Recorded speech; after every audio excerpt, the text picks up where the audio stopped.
Buenos días, amados hermanos. Aquí estamos hoy nuevamente para pedirle al Señor que nos revele en su palabra lo que Él tiene para nuestras vidas hoy. Por eso te pido que le oremos, le pidamos a Él sabiduría, entendimiento en nuestro corazón, nuestra mente, todo nuestro ser. Amado Padre, clamamos para que seas tú, oh Dios, derramando de tu Espíritu, Señor, utilizando este medio de comunicación para que esta palabra tuya sea extendida hasta muchos lugares de la tierra, amado Dios. Guárdanos, protégenos, Señor, que tu Santo Espíritu nos guíe y toque, oh Dios, a aquellos a los cuales tú estás llamando en el día de hoy. Yo te alabo y te bendigo, Señor, en el nombre de Jesús. La palabra nos lleva al Evangelio de Lucas, capítulo 1, y vamos a leer desde el versículo 1. Dice así: puesto que ya muchos han tratado de poner en orden la historia de las cosas que entre nosotros han sido ciertísimas, tal como nos lo enseñaron los que desde el principio lo vieron con sus ojos y fueron ministros de la palabra, me ha parecido también a mí, después de haber investigado con diligencia todas las cosas desde su origen, escribírtelas por orden, oh excelentísimo Teófilo, para que conozcas bien la verdad de las cosas en las cuales has sido instruido. Amado Dios, gracias por quedarte con esta bendita palabra, Señor Dios. Que todo espíritu de distracción se vaya en estos momentos y quedes tú, Señor, trayéndonos revelación, oh Dios. Toca mentes, toca, oh Dios, todo nuestro corazón, para que esta palabra toque, parta, como esa espada de dos filos, parte el alma y el espíritu, Señor Dios, y nos llene de ti, de tu presencia, en el nombre de Jesús. Estamos aquí hablando del Evangelio de Lucas, en el cual él se dirige a un ciertísimo Teófilo. Yo quiero enfocarme en estas dos personas, en Lucas y en el ciertísimo Teófilo, excelentísimo Teófilo. Yo creo que en algunas cosas vamos a notar de que Lucas fue un excelente escritor, fue un excelente hombre que fue utilizado por el Señor para escribir este hermoso evangelio. Pero no podemos dejar atrás también al ciertísimo Teófilo. ¿Quién era Teófilo? ¿Quién era este hombre? ¿Quién era este varón que se interesaba en las cosas del Señor? Para que conozcas bien la verdad, le dice Lucas, en las cuales has sido instruido. Vamos a ver varios punticos. El primero, ¿quién era Teófilo? Si nosotros detallamos bien el significado de Teófilo, Teo significa Dios y Filo significa amor. Era alguien que amaba a Dios. A ver, quizá Lucas al escribir se quiso referir a alguien que amaba demasiado al Señor. O también podía ser alguien que tuviera ese nombre de Teófilo. Simplemente entendemos de que este era un hombre de alguna, ¿cómo se dice? Un personaje prominente de un alto rango, quizá porque era culto y tal vez un funcionario del Imperio Romano. Estamos haciendo conjeturas. Desconocemos el tiempo y el lugar, pero no sabemos cuándo él tuvo ese encuentro. Lo que sí es cierto es que fue alguien que encontró al Señor y estaba interesado en sus obras, estaba interesado en su doctrina, estaba interesado en su enseñanza. Mire que este Teófilo, al contrario de muchos conformistas, digo conformistas porque aquellos que conocen del Señor y se conforman con lo que les enseñan, lo aceptan y no se interesan quizá en un crecimiento espiritual. Pero este cierto Teófilo, él quería ahondar más, quería conocer más del Señor. Y es allí donde vamos a ver, cuando alguien está interesado, quiere decir que él quería ser discípulo. Y a la vez quería aprender mucho para enseñar después. Quiere decir que iba a ser un discípulo y un maestro, porque iba a enseñar después. Mi amado hermano, veamos, para ser discípulo se necesita mucha disciplina. Hay que ser muy disciplinado, hay que dedicar tiempo, hay que pagar un precio, hay que estar dispuesto a seguir a ese maestro, a esa persona que le está enseñando. Teófilo estaba dispuesto. Por eso esta obra está dedicada a él. Este libro de Lucas y el libro de Hechos de los Apóstoles. Quería hallar muchas respuestas a tantas inquietudes que quizá había en su corazón, pero quería estar preparado para dar cuenta de su fe. Quería estar preparado para dar a entender y a explicar esa fe que él tenía. Pero ¿por qué aprender y por qué enseñar y discipular? Veamos lo que dice el segundo libro de Timoteo, su capítulo 2 y en su versículo 2. Dice el apóstol Pablo: lo que has oído de mí ante muchos testigos, esto encarga a hombres fieles que sean idóneos para enseñar también a otros. Lo que has oído de mí, mis amados hermanos, el testimonio es vital en el maestro. Que muchos puedan decir lo mismo de él. No es igual que alguno vino y quiso hablar mal del maestro. Tiene que haber un consensus general de ese maestro. Una persona que ame, que crea en el Señor. Una persona que ame y crea en el Señor. Ante muchos testigos,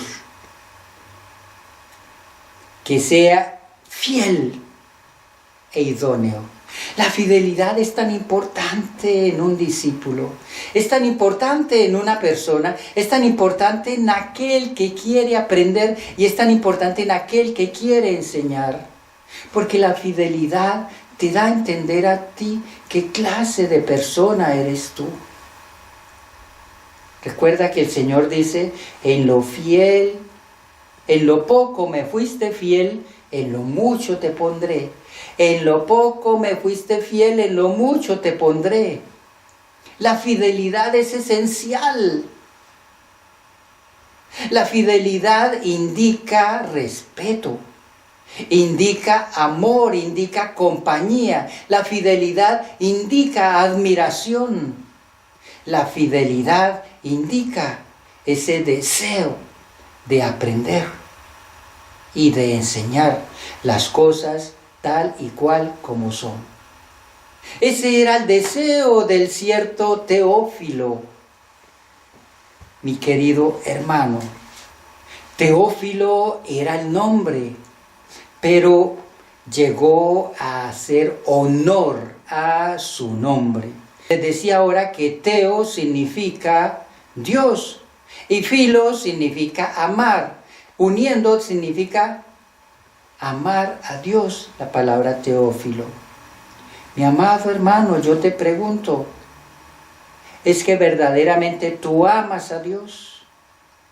Tú estás en esa capacidad de mostrar con hechos lo que tú amas a Dios. No me lo respondas a mí, respóndelo tú. Segundo punto que yo quisiera que nosotros viéramos bien. Dice Lucas, me ha parecido también a mí. Oiga bien, había un deseo del uno, pero el otro estaba de acuerdo también con ese anhelo. Él quería también aprender. Un hombre bien dotado por Dios. Lucas, aquel quien le iba a informar al Teófilo. ¿Quién era Lucas? Era un médico. Tenía buena educación. Era griego. Poseedor de un marcado don de gentes. Culto, brillante, conocedor del pensamiento griego, magnífico y buen reportero. Digo buen reportero porque cuando analizamos este evangelio, vemos esa cantidad de detalles tan minuciosos y tan íntimos, como cuando conoce ese detalle preciso de lo que María le dijo al ángel, lo que ella le contestó al ángel.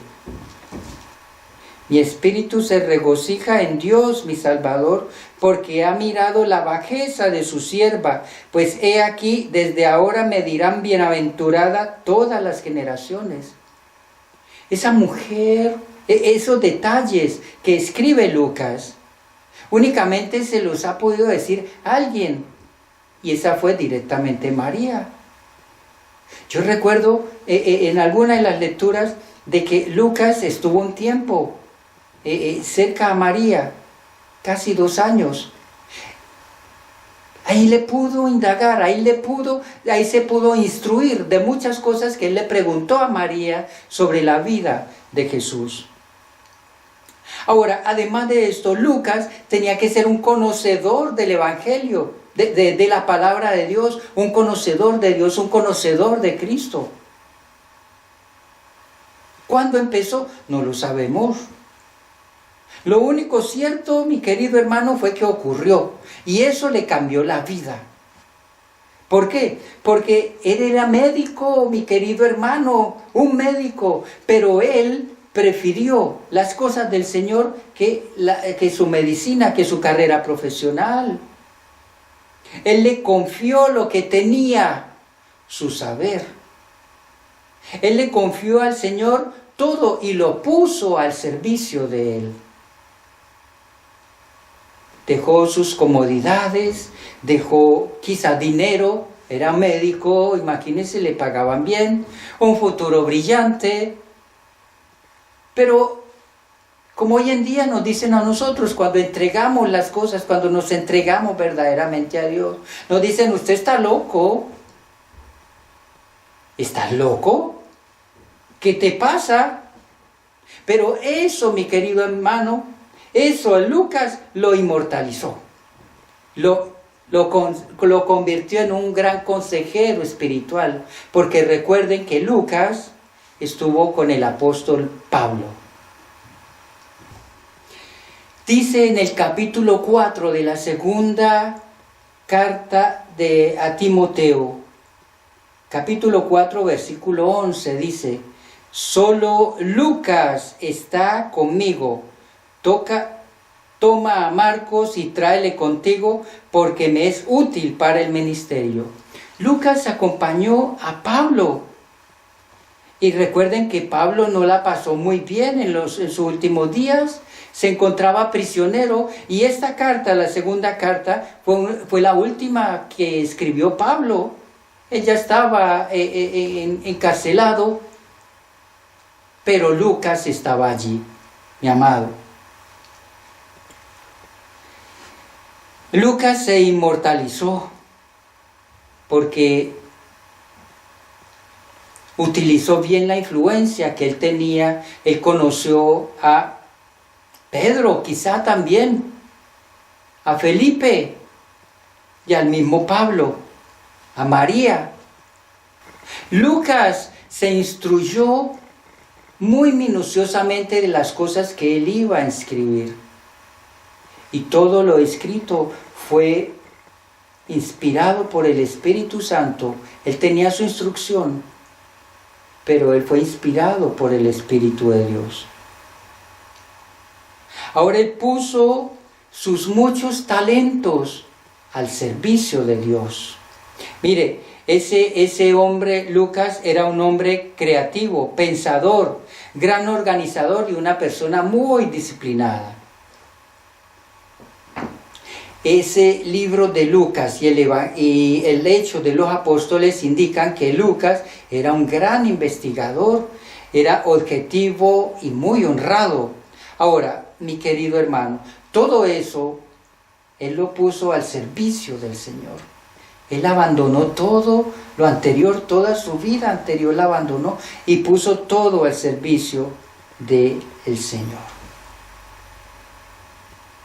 ¿Cómo podemos aplicar eso nosotros a nuestra vida? ¿Por qué no podremos ser como ese Lucas? O como ese Teófilo.